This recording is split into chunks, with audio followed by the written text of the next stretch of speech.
Chapter 1. Questions Without Answers. Lina sat by the window, the sounds of scooters buzzing past her home in Ho Chi Minh City. The sky was orange with the evening sun, but her mind was cloudy. Her homework lay untouched. Her fingers tapped nervously on her desk. That afternoon, something in class had left her restless. During literature, Mr. Tuan had asked a question. Why do so many stories center around men? Some students chuckled. One boy joked, because men do the important stuff. Lina looked around. No one protested. Even the girls stayed silent. She wanted to speak up, to say that wasn't fair, that her mother was the strongest person she knew, but fear clamped her throat shut. Her mind raced with questions. Why are boys praised for being leaders, but girls are told to be quiet? Why does her brother get more freedom while she's told to be modest and obedient? That night, she opened her journal and wrote, I have questions no one wants to answer, but I can't stay quiet anymore. At school the next day, Lina whispered to her best friend, Mai, during lunch. She said, I want to start a club, one where girls can talk, openly. Mai blinked. About what? About everything we're told not to talk about. She expected Mai to hesitate, maybe laugh, maybe shrug and say, You're dreaming. But instead, Mai paused, looked at Lina seriously and said, Okay, let's do it. That night, Lina drafted a plan, a name, goals, even a logo. She stayed up past midnight, sketching, scribbling ideas, imagining what their first meeting could look like. She didn't know it yet, but she was planting the first seeds of something far bigger than she had ever dreamed. Chapter 2. A Spark. Starting the club wasn't easy. Lina met with the school counselor, Miss Ha, who raised an eyebrow when she heard the name, Equal Voices. That sounds political, Miss Ha said cautiously. What exactly will you discuss? Lina took a breath. Gender equality, respect, identity. We'll read, we'll listen, we'll speak. Miss Ha sighed but nodded. Fine. But no protests. At the first meeting, only 3 people showed up. Lina, a quiet boy named Min, and Thao, a shy girl from grade 10. The room was silent as they pulled chairs into a circle in the library. Lina felt nervous but excited. Why are you here? She asked them. Thao spoke first. Last year, I was harassed on the bus. When I told my parents, they said to ignore it. Min looked down. People think boys can't be feminists, but I want my little sister to grow up in a safer world. Lina's eyes filled with tears. This is why we're here. Week by week, the club grew. 5 members became 10, then 20. They discussed media, shared personal stories, even invited local activists to speak. They made posters, held movie nights, and created a small blog. But with attention came criticism. One morning, a teacher scolded Lina for wearing a shirt that said, Girls just want to have fundamental rights. This isn't America. Don't bring that Western feminism here. Lina bit her lip, but she didn't apologize. That afternoon, she wrote in her journal, They say we're too loud, but maybe they're just not used to hearing us. Then something unexpected happened. A parent emailed the principal, thanking the school for allowing her daughter to participate in Equal Voices. "My daughter finally speaks at the dinner table," the message said. Miss Ha showed it to Lina with a proud smile. "See? Your voice matters." Chapter 3. Speaking Out. The school talent show was approaching. Students signed up to sing, dance, and perform skits. Lina saw an opportunity. "What if we do a spoken word performance?" she suggested to the club. "We tell our truths on stage." Mai hesitated. "You mean in front of the whole school?" "Yes." They worked on their performance for weeks. They wrote poems and stories.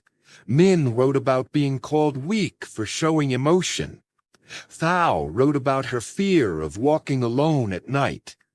Lina wrote a piece titled "Invisible," about being ignored in class discussions and told to lower her voice. Some lines were difficult to say aloud. Thao cried during rehearsals. Min almost quit. But together they pushed through. "This isn't just for us," Lina reminded them. "It's for every student who ever felt silenced." That night, Lina stood backstage, her heart pounding. "What if they boo?" she whispered. Mai squeezed her hand. "Then we speak anyway." Under the spotlight, their voices echoed through the auditorium. "Don't tell me to smile when I'm hurting. Don't tell me my skirt decides my worth. Don't tell me I'm too much when I'm only beginning." The room was silent when they finished, then erupted in applause. Some teachers clapped. A few students stood. After the show, a younger girl ran up to Lina. "You were brave," she said. "I want to join your club." That night, Lina wrote, "We were heard, and we're not stopping." Chapter 4. Growing Pains. Expanded. The week after the performance, the club was buzzing with energy. New students signed up, even a few from other grades. But as the group grew, so did the challenges. At one meeting, a disagreement broke out. A new member, Lan, wanted to discuss LGBTQ+ rights. Another member, Vi, was uncomfortable. "This is about feminism," Vi said. "Why are we talking about sexuality?" Lina tried to mediate. "Because feminism is about inclusion. Everyone deserves to feel safe and heard." Tension filled the room. Some students nodded. Others looked unsure. That night, Lina lay awake staring at the ceiling. She had dreamed of unity, of shared values. But leadership, she realized, wasn't just about vision. It was about listening, even when it was hard. She met with Miss Ha the next day. "What if we fracture?" she asked. Miss Ha smiled gently. "Then you learn to build bridges." At the next meeting, Lina created space for an open circle. No agenda, just feelings. People spoke, some hesitantly, others passionately. Vi admitted she felt overwhelmed. Lan explained her experiences with isolation. By the end, there were tears and hugs. "It's okay to struggle," Lina said, "as long as we keep showing up for each other." Chapter 5. Online Firestorm. One day, a screenshot from the Equal Voices blog was shared on social media. It was a post about dress codes, questioning whether girls were being unfairly targeted. The comments came fast. "This club is turning girls against tradition. Feminism is brainwashing. Why don't they focus on real problems? Some were worse, cruel, even threatening. Lina's hands trembled as she read them. Her parents noticed something was wrong. When she showed them, her father frowned. "You should stop the blog." Her mother sat beside her. "No, let her speak." The next day, Lina brought the post to the group. "Should we take it down?" she asked. Mai stood up. "We didn't lie. We didn't attack anyone. We told the truth." Thao added, "If we back down now, we teach others to silence us." So they kept the post, but they also created new guidelines to fact-check, to cite sources, and to stay respectful. We speak boldly, but we speak wisely. Chapter 6. Family Ties. Lina's brother Nam had never taken her club seriously. "You're just ranting," he would say. "Real change takes more than talking." But one night he came home upset.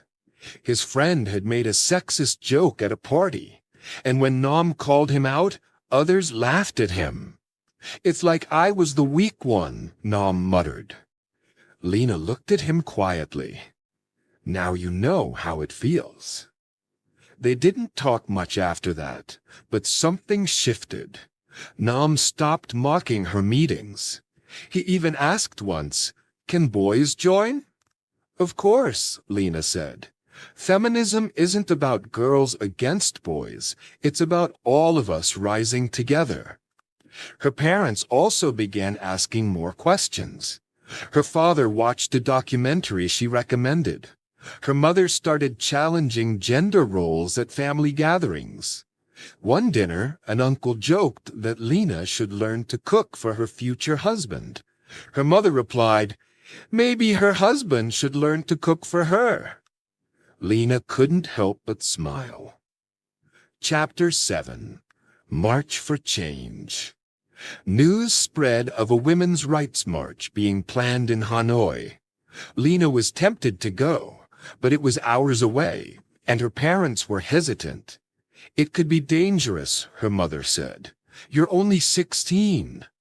Lina thought deeply. "Then let's march here." She proposed the idea to the club, a peaceful walk on campus with signs and speeches.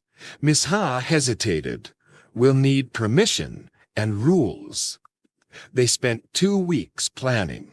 They wrote proposals, designed flyers, contacted the principal. They agreed to avoid controversial slogans. No shouting, just walking, just voices. On the day of the march, more than 200 students showed up. Some wore purple ribbons, others held signs. "My voice matters.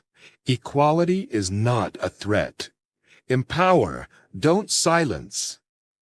Lina led the walk with a microphone. She read a letter to the crowd. "We are not asking for special treatment. We are demanding basic respect. This is not rebellion. This is awakening." As they walked the school grounds, students from windows clapped. Some joined. Teachers watched, some uneasy, others smiling. It was peaceful. It was powerful.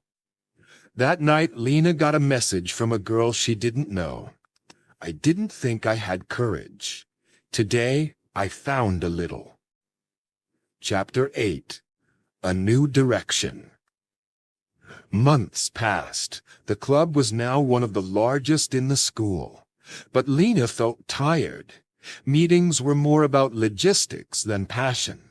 Some members stopped coming. Others complained of feeling unheard. She met with Mai. "Maybe I failed," Lina said. Mai shook her head. "No, you've grown. Maybe it's time we grow again." They surveyed members, asking, "What do you want from Equal Voices?" The answers surprised them. More projects, real impact, less talk, more action. So they restructured. They created small teams, media, outreach, research, events. New leaders emerged. Lina stepped back a bit, not because she was quitting, but because she trusted the seeds she had planted. She focused on mentoring, on storytelling, on guiding others. One new member, a soft-spoken girl named Poon, started a menstrual health initiative. Another helped translate feminist articles into Vietnamese. Lina realized leadership wasn't just about being at the front. Sometimes it was about making space. Chapter 9. The Interview. A local youth magazine reached out. They wanted to interview Lina. Nervous, she sat before a camera. The reporter asked, "What do you say to people who think feminism isn't needed in Vietnam?" Lina paused. "I say, ask the girl who can't walk home with fear. Ask the student ignored in class. Ask the boy told not to cry. Feminism isn't foreign. It's human." The article went viral. Other schools contacted them. A university professor invited her to speak. But most importantly, younger students at her school started their own mini-clubs about the environment, mental health, LGBTQ awareness. Lina's spark had lit many others. Chapter 10. The Next Voice. Graduation day came. Lina stood in her white ojai, eyes glistening. She had been chosen to give the student speech. She looked over the crowd. Teachers, parents, friends, new club leaders. She began. "Years ago, I asked why our stories were silent. Today, I leave knowing that silence has been broken." She thanked her peers, her mentors, her doubters too, because doubt pushed me to rise. After the ceremony, a younger girl approached. "You don't know me, but I've read every blog post. I've just started writing my own." Lina smiled. "Then it's your turn to speak." That night in her journal, she wrote one last entry. "One voice became many. I was never alone, and now I pass the mic." Thanks for watching. Take action today, not tomorrow. Press subscribe. And let's keep learning together. You're doing great. See you in the next one. Stay strong.